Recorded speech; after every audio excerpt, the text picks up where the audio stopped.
Halo, selamat pagi anak-anak. Hari ini kita akan belajar tentang asam dan basa. Jadi, asam dan basa bukan lagi istilah asing buat kita semua, karena istilah asam dan basa sering kita kenal dan dengar dalam kehidupan sehari-hari. Nah, coba kalian lihat gambar ini. Ini ada gambar lemon dan juga daun sirih, di mana lemon memiliki rasa asam dan daun sirih itu rasanya pahit dan licin.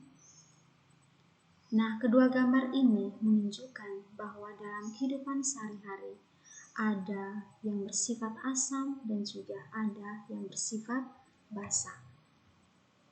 Nah, perlu diketahui bahwa asam itu berasal dari bahasa Latin, yaitu acetum, yang berarti cuka. Dan basa berasal dari bahasa Arab, yaitu alkali, yang berarti abu.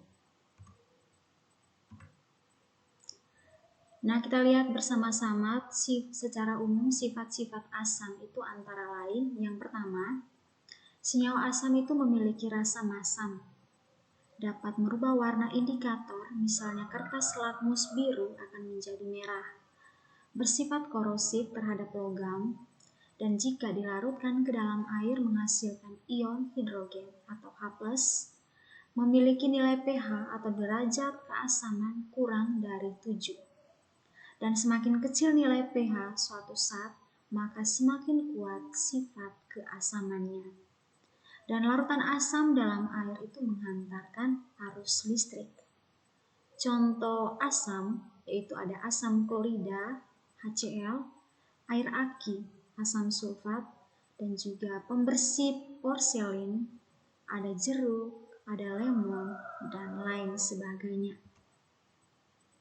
Dan untuk sifat dari basa, itu yang pertama, basa memiliki rasa pahit. Basa itu terasa licin, misalnya sabun yang mengandung basa memiliki sifat ini. Jadi yang memiliki sifat atau yang terasa licin itu masuk dalam kelompok basa, contohnya sabun, daun sirih. Yang berikut dapat merubah warna indikator kertas lakmus merah menjadi biru atau kertas lakmus biru akan tetap biru. Bersifat kaustik artinya dapat merusak kulit. Dan jika dilarutkan ke dalam air menghasilkan ion hidroksida atau OH-. Memiliki pH lebih dari 7, di mana semakin besar nilai pH suatu zat, maka semakin kuat derajat kebasaannya. Contohnya natrium hidroksida atau NaOH, ada kalium hidroksida, ada pasta gigi, ada sabun, dan lain sebagainya. Nah, untuk teori asam basa kita akan pelajari tentang teori asam basa Arrhenius, teori asam basa Bronsted-Lowry, dan juga teori asam basa Lewis. Kita akan lihat satu persatu. Yang pertama itu teori asam basa Arrhenius yang mana dikemukakan oleh Svante August Arrhenius pada tahun 1884. Jadi Arrhenius ini seorang ahli kimia dari Swedia, yang mana ia mengemukakan bahwa asam adalah suatu zat yang apabila terlarut dalam air dapat menghasilkan ion H+ atau H3O+ hidronium. Nah, contoh larutan asam, ada asam klorida, HCl, dan juga ada asam sulfat. Jadi ada asam klorida dan juga asam sulfat, H2SO4, yang mana kedua asam ini jika dilarutkan dalam air akan terionisasi. Jadi air HCl dilarutkan dalam air akan terionisasi menjadi H3O+ dan Cl-. Atau juga HCl terionisasi menjadi H+ dan Cl-. Dan untuk asam sulfat, jika dilarutkan dalam air akan terionisasi menjadi 2H3O+ dan SO4 2-. Dan H2SO4 juga dapat terionisasi menjadi 2H+ dan SO4 2-. Dan perlu diketahui bahwa jumlah ion H+ dari ionisasi 1 mol asam itu disebut valensi asam. Nah, jadi ini jumlah ion H+, ini kan 1, ini 2. Ini dinamakan valensi asam. Sedangkan anionnya disebut sebagai anion sisa asam. Jadi Cl- dan SO4 2- ini merupakan anion sisa asam. Nah, ini kita lihat. Jadi untuk HCl, valensi asamnya itu 1 dan anion sisa asamnya itu Cl-. Sedangkan H2SO4, valensi asamnya adalah 2 dan anion sisa asamnya adalah SO4 2-. Nah, untuk jenis-jenis asam itu ada 3. Ada asam monoprotik, ada asam diprotik, dan juga asam triprotik. Jadi pembagian atau jenis-jenis asam ini dibagi berdasarkan ion H+ yang dihasilkan, berdasarkan jumlah ion H+ yang dihasilkan. Kalau monoprotik berarti menghasilkan 1 ion H+, diprotik menghasilkan 2 ion H+, dan triprotik menghasilkan 3 ion H+. Nah, contohnya kalian bisa lihat di sini. Ini ada HCl menghasilkan 1 ion H+ dan Cl-. Untuk diprotik contohnya H2SO4 menghasilkan 2 H+, berarti menghasilkan 2 ion H+. Triprotik contohnya H3PO4 menghasilkan 3 H+. Oke, jadi jenis-jenisnya seperti ini dan contohnya seperti ini. Oke, basa. Jadi basa menurut Arrhenius yaitu suatu zat yang apabila terlarut dalam air dapat menghasilkan ion OH-. Jadi basa berarti dia menghasilkan ion OH-. Kalau asam menghasilkan ion H+ atau H3O+. Contohnya kita lihat ini, natrium hidroksida atau NaOH. NaOH ini terionisasi menjadi Na+ dan OH-. Terus untuk barium hidroksida atau BaOH 2 kali terionisasi menjadi 2 OH- dan Ba2+. Nah, jumlah ion OH- dari ionisasi 1 mol basa itu disebut valensi basa. Jadi kita bisa lihat untuk NaOH dan juga BaOH 2 kali ini, kita lihat jumlah ion OH- untuk NaOH itu 1 dan jumlah ion OH- untuk BaOH 2 kali yaitu 2. 1 dan 2 ini merupakan valensi basa. Sedangkan Na+ dan Ba2+ ini merupakan kation sisa basa. Oke, ini jadi NaOH valensi basanya itu 1, valensi basanya 1, sedangkan kation sisa basanya yaitu Na+, dan untuk BaOH 2 kali valensi basanya 2, kation sisa basanya yaitu Ba2+. Jenis-jenis basa itu dibagi juga berdasarkan jumlah ion OH- yang dihasilkan. Kalau dalam asam tadi ada 3 juga, dan di basa juga ada 3. Itu berdasarkan jumlah ion OH- yang dihasilkan. Nah, untuk basa ada monohidroksi, ada dihidroksi, dan ada trihidroksi. Monohidroksi karena menghasilkan 1 OH-. Dihidroksi karena menghasilkan 2 OH-. Sedangkan trihidroksi karena menghasilkan 3 OH-. Nah, contohnya kalian bisa lihat di sini. Untuk monohidroksi, contohnya KOH menghasilkan atau terionisasi menjadi K+ dan OH-. OH-, jumlah ion OH-nya 1. Dihidroksi, contohnya BaOH 2 kali. Ini terionisasi menjadi Ba2+ dan 2 OH-. Nah, di sini kita lihat jumlah ion OH-nya ada 2. Terus untuk trihidroksi, contohnya AlOH 3 kali. Terionisasi menjadi Al3+ dan 3 OH. Oke, contohnya AlOH 3 kali terionisasi menjadi Al3+ dan 3OH-. Nah, di sini kita lihat bahwa jumlah ion OH- yang dihasilkan itu sebanyak 3. Maka masuk dalam jenis-jenis basa yaitu trihidroksi. Nah, teori asam basa yang berikut yaitu teori asam basa Bronsted-Lowry. Nah, yang mana dikemukakan oleh Johannes N. Bronsted dan Thomas M. Lowry.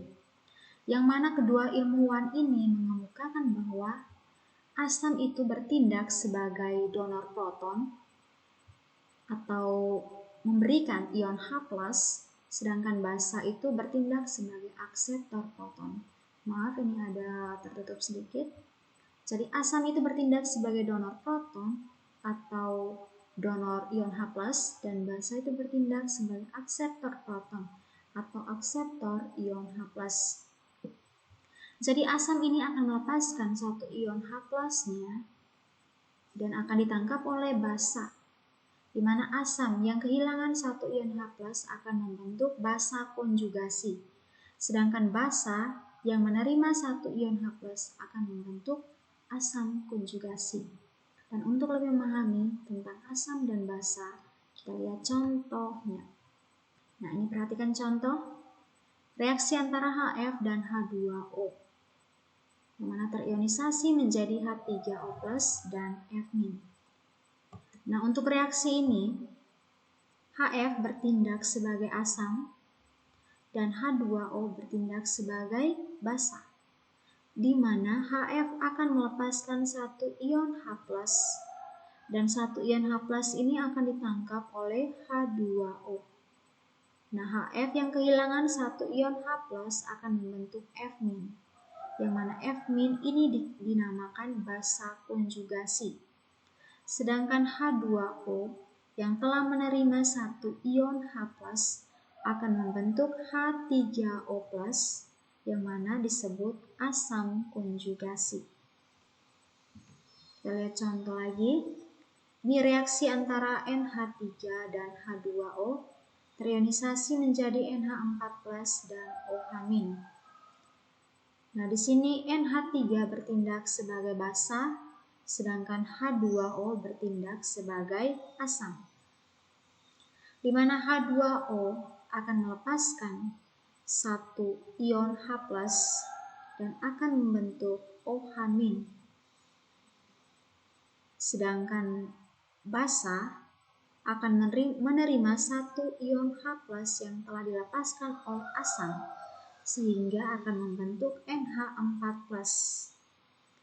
Nah, basa yang telah menerima satu ion H+ yang telah membentuk NH4+ ini dinamakan asam konjugasi. Sedangkan asam yang telah melepaskan satu ion H+ membentuk OH-, di mana OH- ini dikatakan atau dinamakan sebagai basa konjugasi.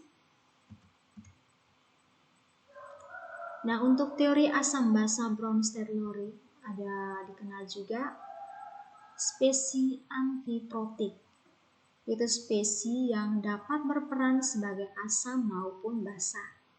Jadi dia bisa sebagai asam yang melepaskan ion H+ dan juga bisa sebagai basa yang mana menerima ion H+. Kita lihat contoh NH3.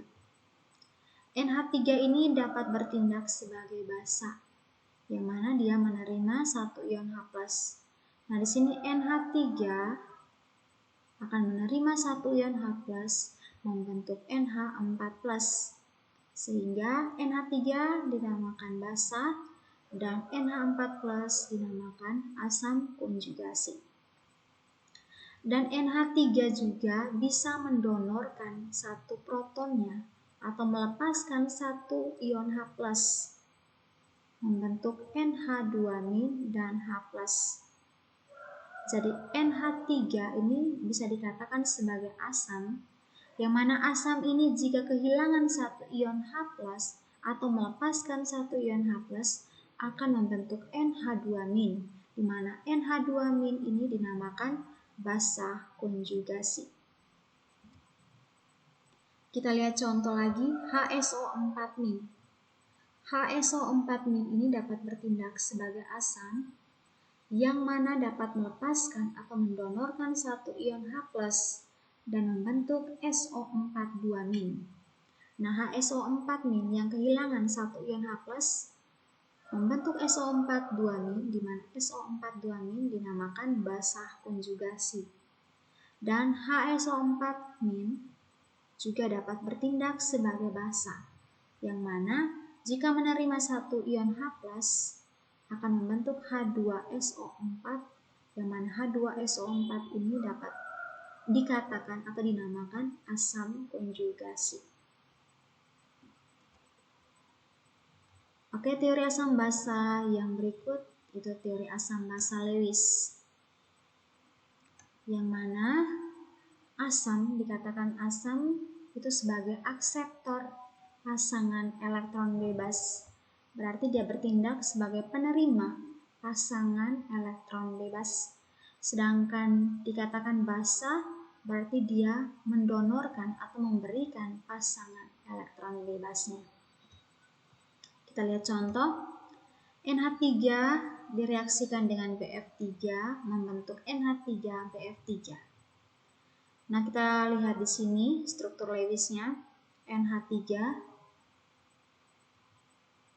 Untuk NH3, N masih memiliki pasangan elektron bebas berjumlah 1 pasang, yang mana akan bereaksi dengan BF3, di mana B tidak lagi memiliki pasangan elektron bebas.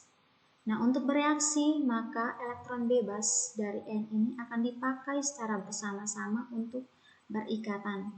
Nah, N akan memberikan pasangan elektron bebas dan B akan menerima pasangan elektron bebas, sehingga NH3 itu dinamakan sebagai basa.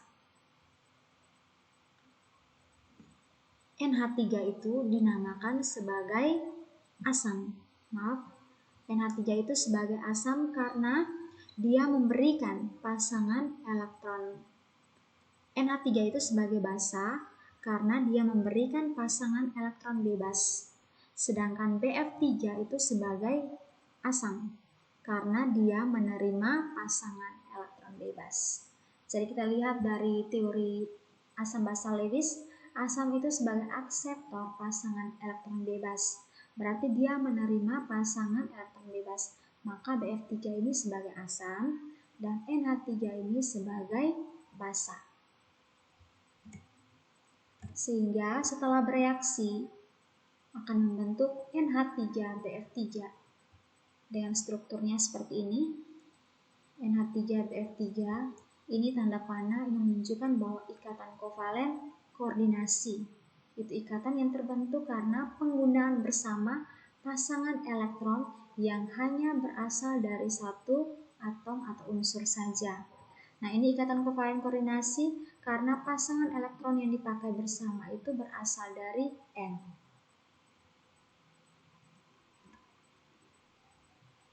Nah, kita akan belajar juga tentang kekuatan asam basa. Jadi, kekuatan asam dan basa akan dinyatakan dalam besaran derajat disosiasi dan tetapan kesetimbangan ionisasinya, di mana derajat disosiasi itu memiliki simbol alfa seperti ini, dan kesetimbangan asam basa itu simbolnya Ka, Kb. Ka asam, Kb itu basa. Nah, kalian perhatikan ini ada gambar. Ini uji daya hantar listrik untuk HCl dan juga CH3COOH. Nah, yang kita ketahui bahwa HCl itu merupakan asam kuat, sedangkan CH3COOH itu asam lemah. Nah, di sini kita lihat HCl pada saat diuji larutannya, uji daya hantar listriknya, memiliki cahaya lampunya sangat terang. Ini menunjukkan bahwa elektrolit kuat. HCl ini masuk dalam elektrolit kuat. Sedangkan CH3COOH lampunya menyala tapi redup. Ini menunjukkan bahwa elektrolit lemah.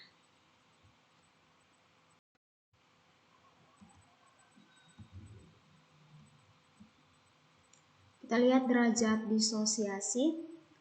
Derajat disosiasi adalah perbandingan antara jumlah zat yang mengion dengan jumlah zat mula-mula. Jadi simbol untuk derajat disosiasi itu alfa sama dengan jumlah zat yang mengion dibagi jumlah zat mula-mula.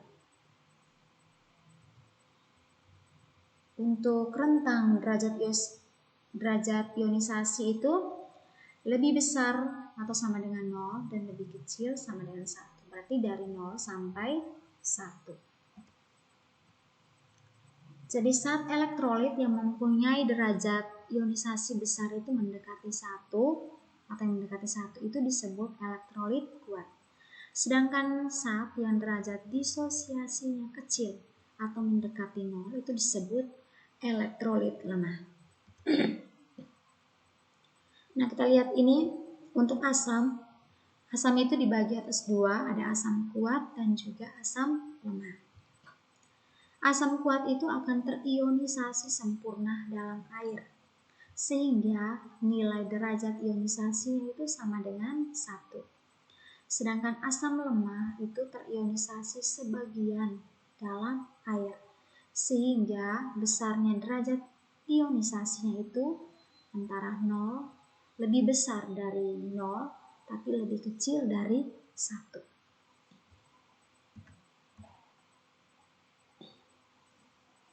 Oke, perhatikan ini skala pH. Jadi untuk menentukan nilai pH suatu larutan atau suatu zat, itu ada skalanya, dan skala pH-nya itu rentangnya itu dari 0 sampai 14. Jadi yang merupakan pH netral itu 7. Jadi 7 ini pH netral yang mana ditempati oleh air. Sedangkan dari 6 turun ke 0 ini dinamakan pH untuk asam. Jadi rentang pH untuk asam itu dari 0 sampai 6 atau di bawah 7. Sedangkan pH untuk basa itu di atas 7. Jadi dari 8 sampai 14. Jadi semakin kecil nilai pH-nya, maka semakin asam suatu larutan atau suatu zat tersebut. Dan semakin besar nilai pH-nya, maka tingkat kebasaannya semakin tinggi atau tingkat pH basanya semakin tinggi. Nah, untuk asam kita lihat ini ada baterai, ada lemon, tomat, susu, ada kopi. Ini masuk dalam basa, asam, masuk dalam asam.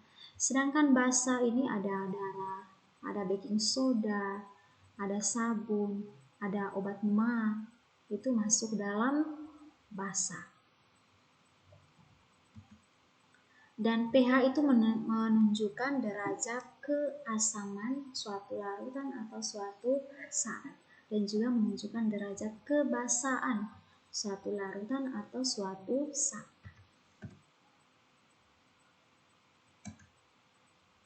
Nah, kira-kira bagaimana cara menentukan pH larutan? Nah, untuk menentukan pH larutan itu kita bisa gunakan indikator universal, yaitu kita bisa gunakan kertas pH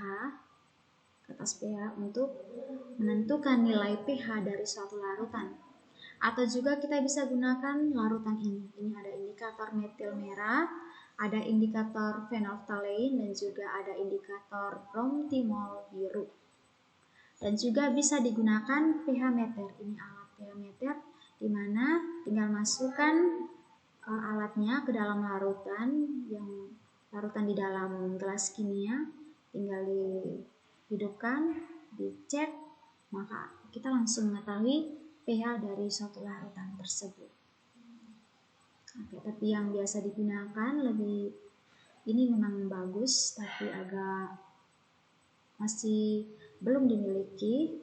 Tapi yang sering orang gunakan di lab-lab yang sederhana itu biasa gunakan kertas pH seperti ini, atau juga gunakan indikator metil merah, phenolphthalein, dan juga bromtimol biru.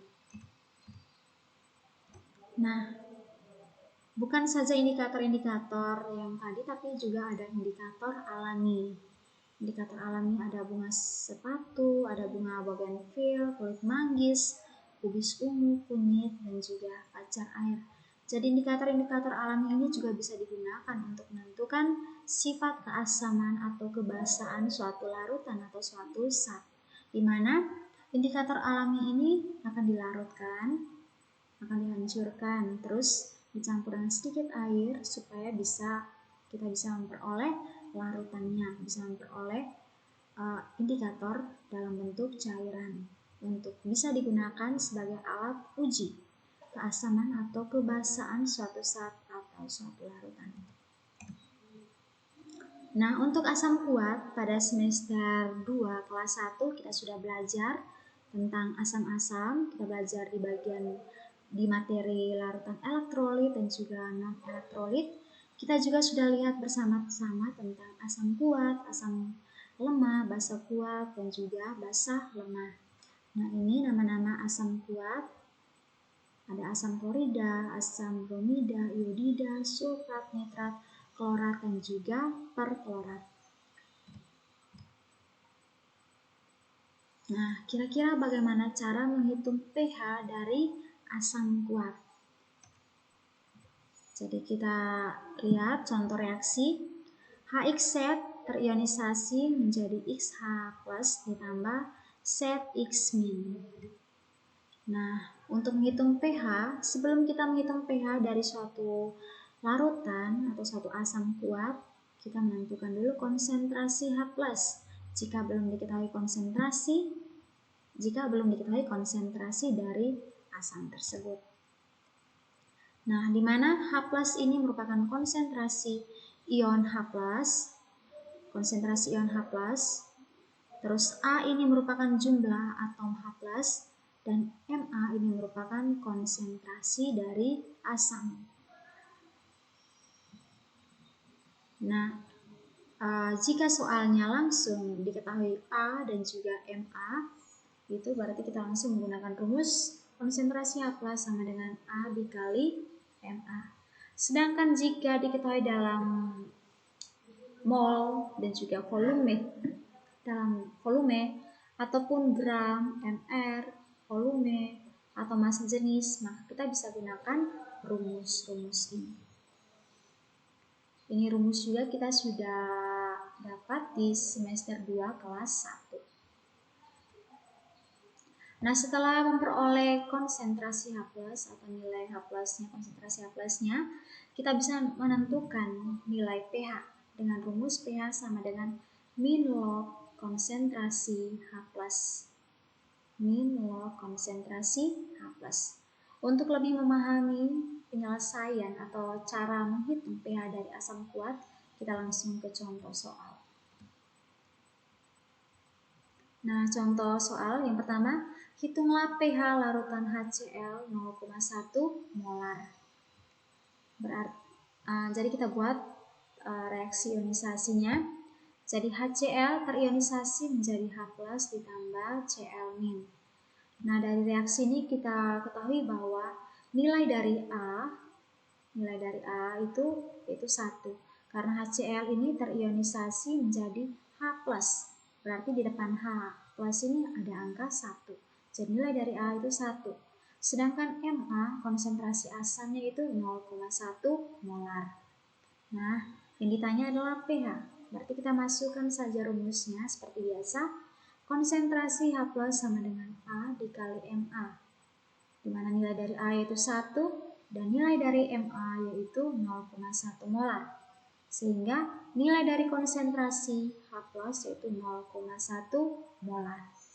Setelah memperoleh nilai dari konsentrasi H+ ini, kita akan tentukan nilai pH. Kira-kira pH-nya berapa? Kita masukkan rumus pH sama dengan min log H+. Min log konsentrasi H+, di mana nilai dari konsentrasi H+ yaitu 0,1 molar. Kita masukkan min log 0,1, di mana 0,1 ini kita bisa ubah ke dalam bentuk pangkat menjadi 10 pangkat negatif 1. Jadi min log 10 pangkat negatif 1. Jadi nilai dari min log 10 pangkat negatif 1 yaitu berarti pH-nya itu sama dengan 1. Kalau pH-nya 1 berarti dia masuk dalam asam kuat. Oke, lanjut contoh soal yang berikut. Tentukan pH larutan H2SO4 0,02 molar. Oke, dari soal ini diketahui bahwa nilai dari Ma atau konsentrasi asamnya itu 0,02 molar. Dan nilai A-nya itu 2, dimana kita lihat dari reaksi ionisasinya. H2SO4 itu terionisasi menjadi 2H+ dan SO4 2-, 2H+. Berarti jumlah ion H+ nya ada 2, berarti nilai A-nya sama dengan 2. Yang ditanya adalah pH. Kita pakai rumus yang tadi. Konsentrasi H+ sama dengan A kali Ma. Masukkan nilai A-nya dan masukkan nilai Ma-nya.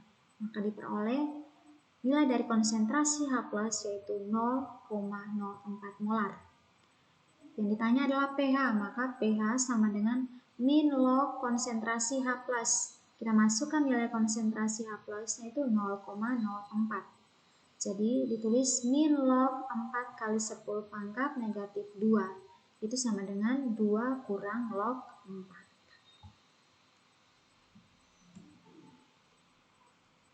Nah, contoh lain lagi.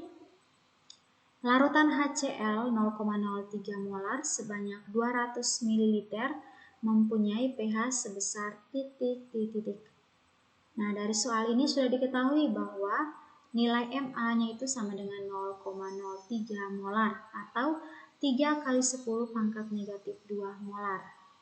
Di mana HCl ini akan terionisasi menjadi H+ dan Cl-. Di sini kita lihat di depan H itu angka 1, maka nilai A atau jumlah ion H+-nya itu sama dengan 1. Kita masukkan ke dalam rumus.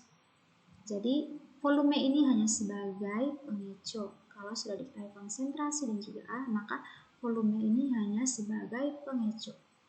Jadi kita masukkan rumus konsentrasi H+ sama dengan Ma kali A. Di mana Ma-nya itu sama dengan 3 kali 10 pangkat negatif 2 dikali dengan jumlah ion H+, yaitu 1. Maka konsentrasi H+-nya itu sama dengan 3 kali 10 pangkat negatif 2. Karena yang ditanya adalah pH, maka pH sama dengan min log konsentrasi H+, di mana nilai dari konsentrasi H+ yaitu 3 kali 10 pangkat negatif 2. Maka kita tulis pH sama dengan min log 3 kali 10 pangkat negatif 2. Dan diperoleh 2 kurang log 3. Di mana angka 2 ini posisinya akan menjadi depan, kemudian kurang log 3. Sehingga pH dari HCl 0,03 molar yaitu 2 kurang log 3.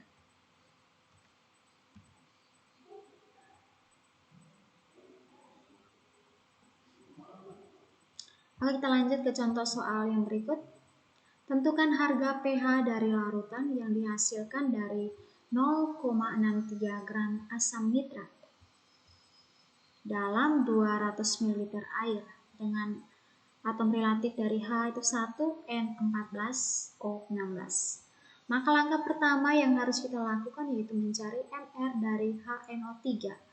Nah, di sini perhitungan. Jadi di kelas 1 kita sudah belajar cara menentukan atau menghitung nilai Mr dari suatu senyawa atau suatu molekul. Nah, Mr dari HNO3 yaitu 63. Nah, di sini karena diketahui gram dan juga volume Mr-nya, maka kita pakai rumus. Kita akan mencari dulu nilai dari Ma. Dengan rumus Ma sama dengan gram dibagi Mr dikali 1000 per mililiter. Nah, masanya yaitu 0,63, kita masukkan 0,63 dibagi 63 kali 1000 per 200. Maka nilai Ma yang diperoleh yaitu 5 kali 10 pangkat negatif 2 molar. Nah, kita harus tahu dulu kira-kira berapa jumlah ion H+. Nah, HNO3 ini terionisasi menjadi H+ dan NO3-. Nah, karena yang dihasilkan ion H+ yang dihasilkan itu 1, maka nilai A-nya itu sama dengan 1. Sehingga kita masukkan dalam rumus konsentrasi H+ sama dengan Ma dikali A. di mana nilai dari Ma atau konsentrasi asalnya itu 5 kali 10 pangkat negatif 2 dikali dengan A-nya itu 1.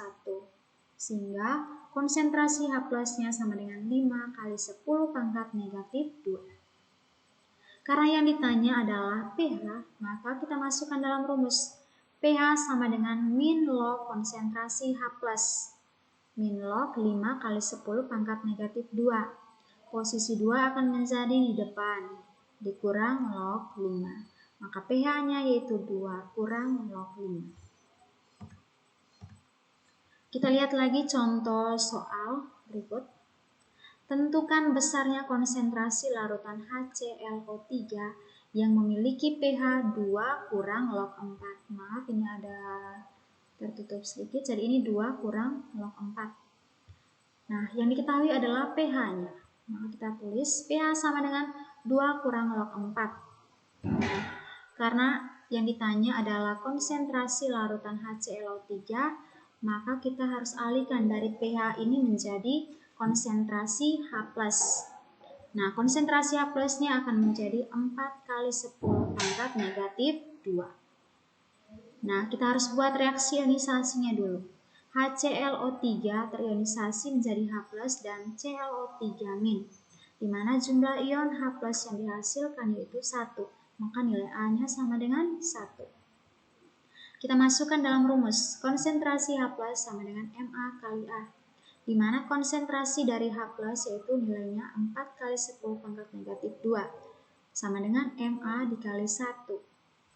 Maka nilai Ma-nya itu sama dengan 4 kali 10 pangkat negatif 2. Ini pindahkan posisi, Ma sama dengan 4 kali 10 pangkat negatif 2 bagi 1.